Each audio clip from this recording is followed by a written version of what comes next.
recent years, NASA's shuttle fleet has launched a trio of spacecraft beginning a second phase of robotic exploration of our solar system. Initially sent to every planet except Pluto, their travels confirm planetary atmospheres reminiscent of early Earth. Evidence of water, active volcanoes, planetary rings, and even giant storms were discovered.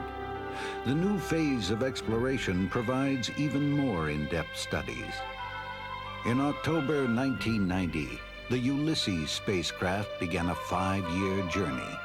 It was built by the European Space Agency to learn more about the Sun. Jupiter is the ultimate destination for NASA's Galileo spacecraft, launched in October 1989. After reaching the giant gaseous planet in late 1995, Galileo will deploy a tiny probe to penetrate the atmosphere and radio back data. At the same time, the main orbiter will use its complement of 12 experiments to study Jupiter's 16 moons, its atmosphere, radiation, and magnetic fields. Traveling to Jupiter requires a series of gravity assists, giving the spacecraft a push by visiting Venus once, then Earth twice before making the final leg to Jupiter. This is what Galileo saw when it recently came within 600 miles of Earth on its first pass. Hundreds of images were combined over a 25-hour period to give a view never seen before of the whole Earth in motion. Images of the moon were also taken, which include rare glimpses of its far side. Earth's sister planet Venus is similar in size, density, and position in the solar system, but very different in geology and climate, making it an important candidate for study. In May of 1989, the Atlantis shuttle crew released the spacecraft Magellan on a mission to map the entire surface of Venus. The elegant yet simple mapper carries one instrument, a high-resolution radar that sees through the planet's thick, cloud-choked atmosphere. Mapping has just begun at NASA's Jet Propulsion Laboratory in Pasadena, California.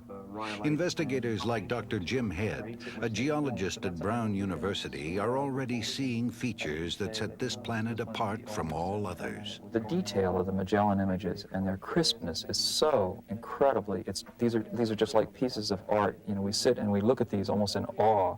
Some raw data has also been processed into movies that bring out the desolate, lava-filled landscape making up so much of the Venusian surface. Old areas unspoiled by lava flows are intriguing to investigators because they show little sign of being eroded. If you said to someone, gee, you know, we have this planet here that has this incredibly hot, dense atmosphere, and by the way, it sort of rains sulfuric acid and so on, you know, you get this vision of things eroding away completely and no record of anything. But it's quite to the contrary. In fact, the very dense atmosphere keeps the small projectiles that would come in from outer space off the surface, and the very high surface temperatures mean that there's no liquid water.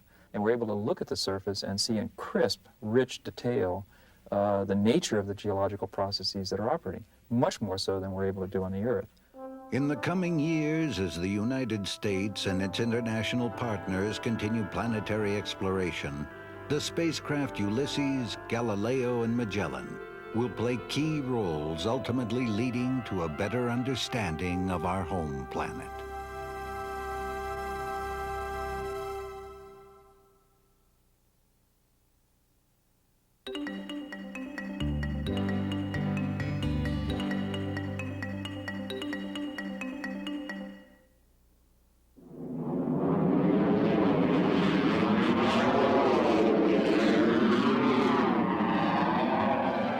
For years, researchers have been using aircraft and satellites to produce information-rich views of our planet. It's called remote sensing, and although the science is not new, its applications continue to grow. Image processing software called ELAS, developed at NASA's Stennis Space Center in Mississippi, is now being used to manage and conserve fish populations in the Gulf of Mexico. These maps of sea surface temperatures allow researchers at the National Marine Fisheries Service to predict where certain species of fish should be on a given day. This capability is a much-needed tool for scientists working aboard NOAA vessels like the Chapman. Fishing is a major industry here, and information collected during these research missions is used to set critical catch limits.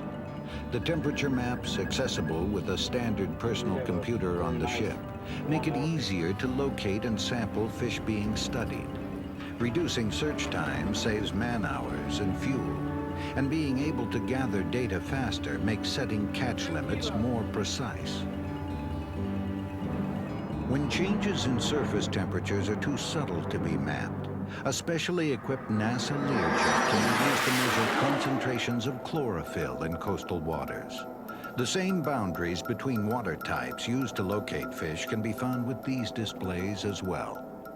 With the help of businessmen like Mike Frenette, the technology is now being moved into the marketplace. As with all charter boat owners, Frenette's livelihood depends upon finding fish for his customers. Information such as what this program has to offer gives me more time to fish versus trial and error trying to locate the fish. Reducing search times would also save larger commercial fishing operations thousands of dollars in fuel costs, savings which could in turn be passed on to consumers. And according to oceanographer John Brooks, the danger of overfishing will not be any greater.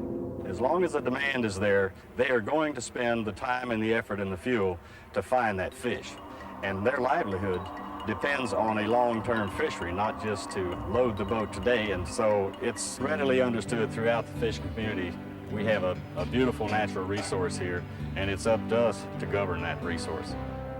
Locating fish from above, using NASA software to manage an important natural resource.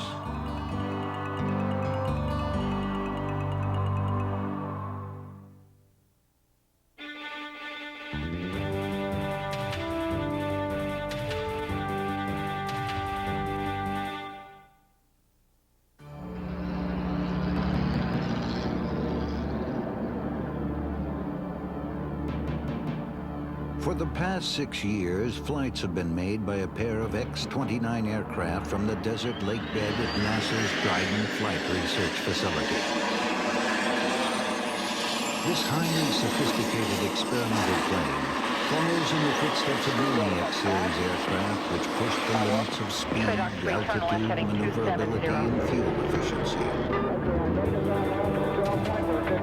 Forward swept wings have only recently become practical with the advent of super strong composite materials that resist natural bending and twisting. The X-29 requires a new breed of aeronautical technology.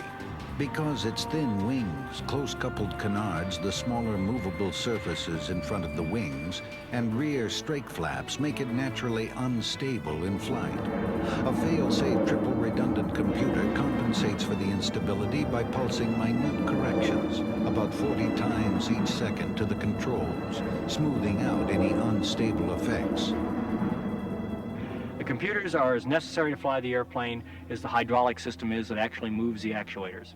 Steve Ishmael, one of the program's principal test pilots, has experienced the benefits of combining new interrelated technology into one airplane. It gets at another advance in technology where you see the interaction, for instance, between the canard and this forward sweep. And that's very, very complex, and it varies as your angle of attack and your Mach changes. That's part of the beauty and probably the art of designing airplanes.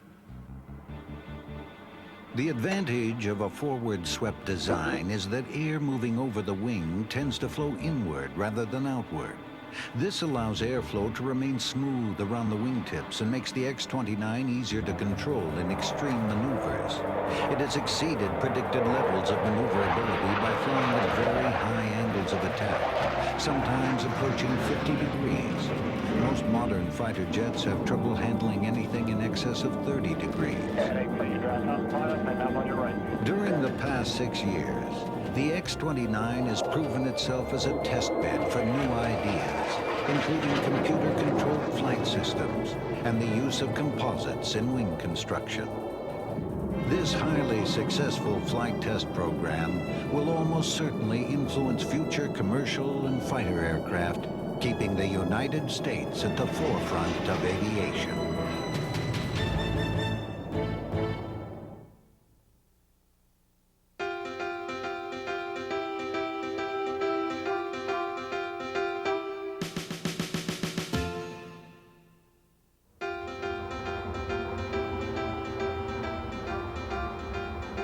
From outside, it looks like a standard van.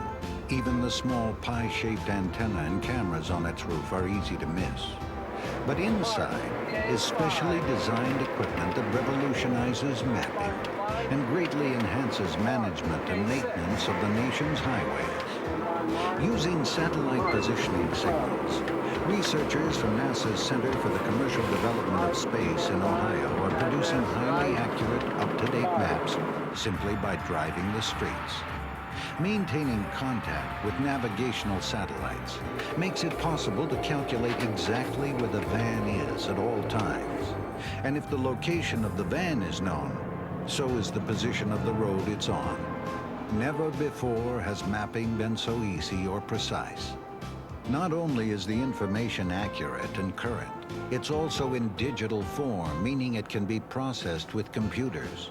This is of tremendous value to government agencies responsible for managing highways. Decisions such as the best route for hazardous cargo can be made far more quickly and reliably. Until now, building an electronic database to support decision-making like this required digitizing existing paper maps, an expensive, time-consuming, imprecise process. And often the maps worked from were over 20 years old. Another major benefit of the mobile mapping system is data that can be obtained about highway features. Project personnel record this information using a touchscreen and standard keyboard. At the same time, digital stereo cameras capture the position and condition of overpasses, signs, utility poles, guardrails, potholes, and any other features useful to highway planners. Project Manager Philip Johnson. If you have all this information in a digital form and you know that you have a budget of so many dollars, then you can look at the roads that are in the worst condition. You'll know exactly where these sections are that need repair, and then from that you can determine how to allocate your money so that you get the most benefit from it. The technology can also be transferred to trains for mapping railways, boats for waterways, or aircraft for larger geographic features. The system could even be part of future rovers mapping the surface of the Moon or Mars.